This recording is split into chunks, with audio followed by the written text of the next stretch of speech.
Apa artinya kewalahan guys ya? Kalian bisa tulis di ruangan kolom komentar ya. Namun setelah mencoba, memahami, pasti akan merasai lebih betah dan menikmati gaya kehidupan di Indonesia.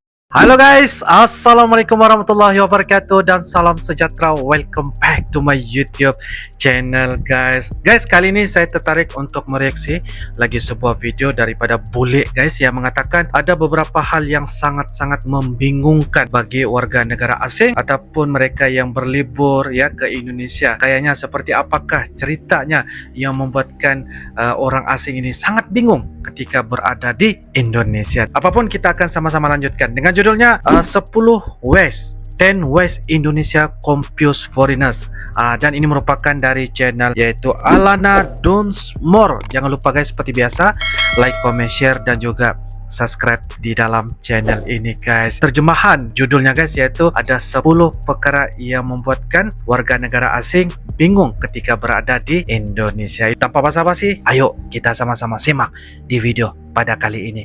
Yuk guys.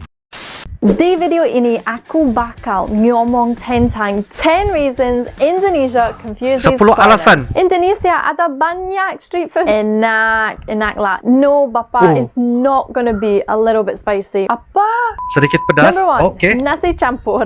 Nasi aku campur. sangat suka makan nasi campur, tapi Baik. Bule get very confused about nasi campur because they don't know what anything is. If they go to local warung and want to makan nasi campur, they don't know what anything says. There's Tapi no tidak English tahu. signs. Often not many people can speak English and explain it to them, so they're looking at everything like what on earth is going on, and they don't get any help from anyone, and they're just really confused. So oftentimes they just go somewhere where they can have an English menu. But if they had a little bit of help, a little bit of guidance, guys, message me about anything to do with nasi campur, boleh ya, no problem. Tapi Bentar ya guys ya, apapun walaupun boleh ini berbicara dalam bahasa Inggris, namun ada juga bahasa Indonesia yang bagi saya lancar sekali. Tapi dalam bicaranya dalam video ini guys, ada terjemahan subtitle.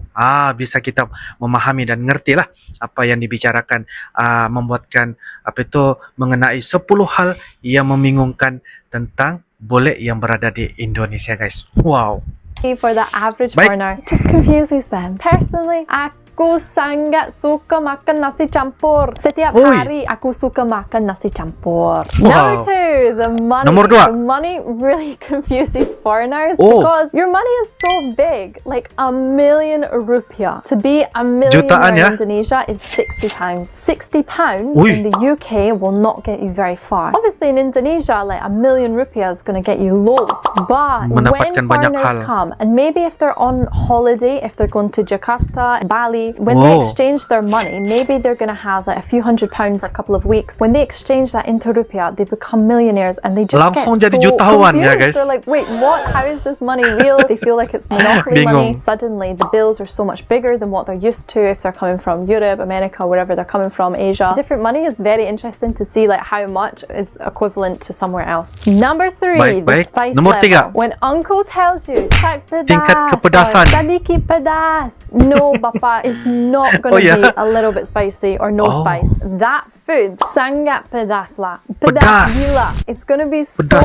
crazy spicy that you're not going to be able to handle it. And this confuses foreigners. If you tell them it's a little bit spicy or no spice and suddenly it's really spicy, they get confused. They're like, but you said no spice. Honestly guys, if someone tells me no spice, I expect 0% spice. I expect negative spice in that food. So when it becomes spicy in my mouth and there's a party going on in my mouth, I get a little bit confused. Tapi now saya belajar that sedikit pedas in Indonesian to foreigner is a lot of spice. Tak pedas, still gonna be a little bit of spice. Alright, you get it guys? So now foreigners you can understand the spice level di Indonesia. Ada tingkat kepedasan bagi bule. Street food. Street food can confuse foreigners because Indonesia ada banyak street food lah. There's so much street food on offer that foreigners just get overwhelmed, but they also get confused because if there's no sign names in English, they look at like gado-gado and they're like, what on earth is gado-gado? They look at Gado-gado pisang itu goreng apa? and they think, what is pisang goreng? They should really just Google it, right? Or you guys can watch my videos.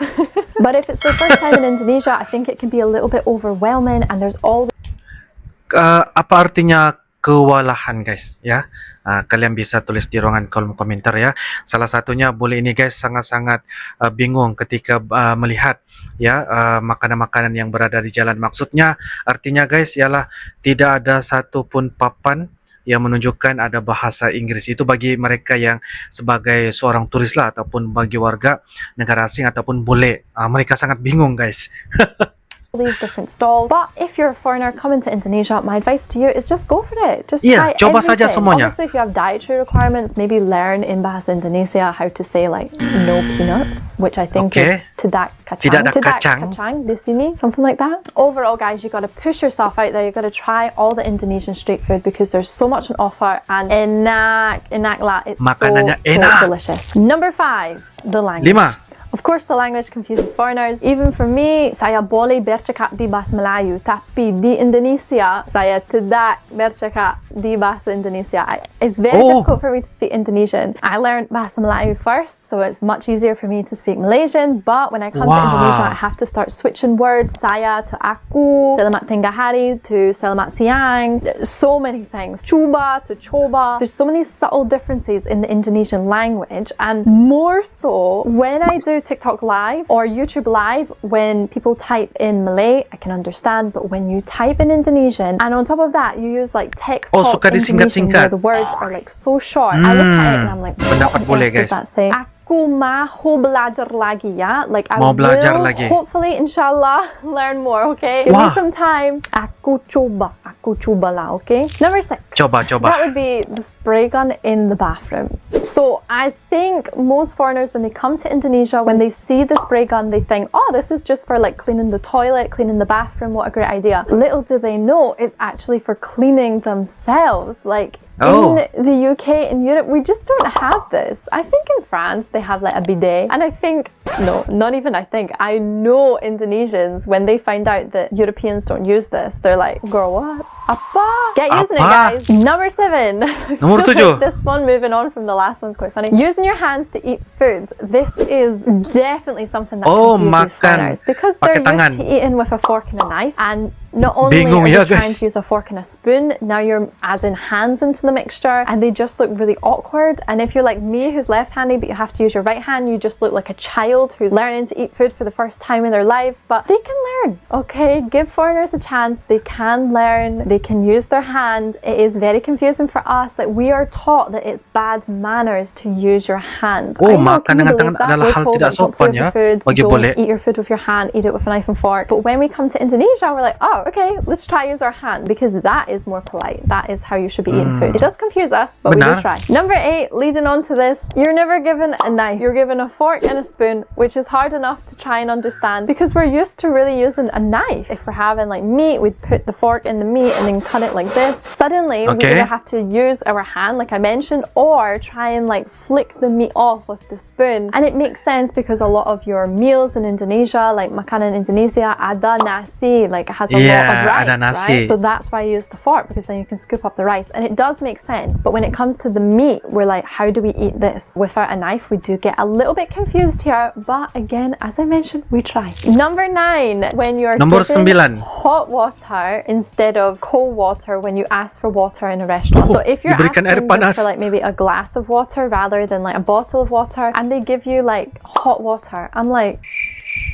what's going on here? Like, we always would expect like cold water, like even with ice cubes, or what we could also get is room temperature maybe in Europe, but we don't really like that. We much prefer cold water. But here, if you just ask for normal water, perhaps they would bring you hot water, which is a little bit confusing for us. We're like, oh, okay, do we need a tea bag? Are we gonna have some tea? Like, no, girl, you're just gonna drink your hot water. Enjoy. And I'm like, oh, no lemon? Like, maybe we'd have hot water with lemon, but just hot water. Hanya dengan air panas. Number 10, rice cookers. I know what you're thinking, but rice cookers actually really confuse us foreigners. We just don't really have them. Like, I certainly don't have a rice cooker at home. I don't know many Europeans that actually have a rice cooker. We're used to actually cooking rice, wait for it, on the stove. I know, we cook rice on a stove with a pan, and even worse, my mom, I'm sorry to out you, mom, but ibu saya masak nasi di microwave. My mom literally cooks rice in the microwave. I know what you're thinking, guys. I know what you're thinking. I know what I'm thinking. But it's true. My mom genuinely sometimes uses the microwave. We don't have a rice cooker, and I just don't know a lot of Europeans who do have a rice cooker. If you like this video, don't forget to watch this video here when I talk about 10 weird habits I've adopted living 10 kebiasaan aneh ku pelajari di Indonesia. Wow, mantap. Oke guys, demikianlah sebentar tadi ya video dari channel Bule Alana Donsmore. Ada 10 yang membuatkan warga negara asing ya sangat bingung ketika berada di Indonesia. Bagi saya ini merupakan salah satu pengalaman menurut pengalaman apa yang dialami oleh Bule ketika berada di Indonesia, dan itu membuatkan beliau sangat memahami dan meneliti. Bagi saya beliau ini sangat meneliti ya guys ya. Bule ini sangat meneliti dalam segala hal ketika berada di Indonesia, dari segi makanan yang berada di pinggiran jalan, selepas itu makan nasi, dan juga melihat kepada toilet dan juga rice cooker. Seperti begitu, itu adalah contoh-contoh yang beliau nyatakan untuk memahami kebingungan saatnya ketika berada di Indonesia. Jadi begitulah guys ya, apa yang ada di Indonesia, keunikan dan sebagainya, membuatkan setiap dari mana apapun, dari negara manapun ya, warga negara asing terutamanya sangat-sangat bingung ketika berada di Indonesia. Tetapi setelah mencoba memahami dan sebagainya, pasti akan merasa lebih betah dan menikmati dan enjoy guys ketika berada di Indonesia. Apa yang saya lihat, walaupun beliau menggunakan bahasa Inggris dan menyampaikan bicaranya di dalam video pada kali ini, tetapi ada juga dikit-dikit bahasa Indonesia. Beliau juga sangat memahami bahasa Melayu. Jadi itu yang buatkan beliau coba untuk mempelajari bahasa Indonesia dengan lebih baik, dan beliau juga sangat betah ketika berada di Indonesia. Dan apa yang dikatakan tadi, apabila berada di Indonesia, enjoy, nikmati segala apapun yang berada di Indonesia. Orang kata semualah pokoknya begitu ya guys. Jadi itu yang buatkan saya sangat-sangat tertarik. Apa yang membuatkan orang warga negara asing ataupun Bule yang menjadi hal kebingungan. Jadi ada 10 hal kebingungan Bule ini ataupun warga negara asing ketika berada di Indonesia. Namun setelah mencoba memahami, pasti akan merasai lebih betah dan menikmati gaya kehidupan di Indonesia. Menurut kalian bagaimana guys? Ya, silakan tulis di ruangan kolom komentar ya. Insyaallah kita akan bisa ketemu lagi di video-video akan datang guys. Sampai jumpa lagi. I love you Indonesia. I love you Malaysia. Assalamualaikum warahmatullahi wabarakatuh. Dadah.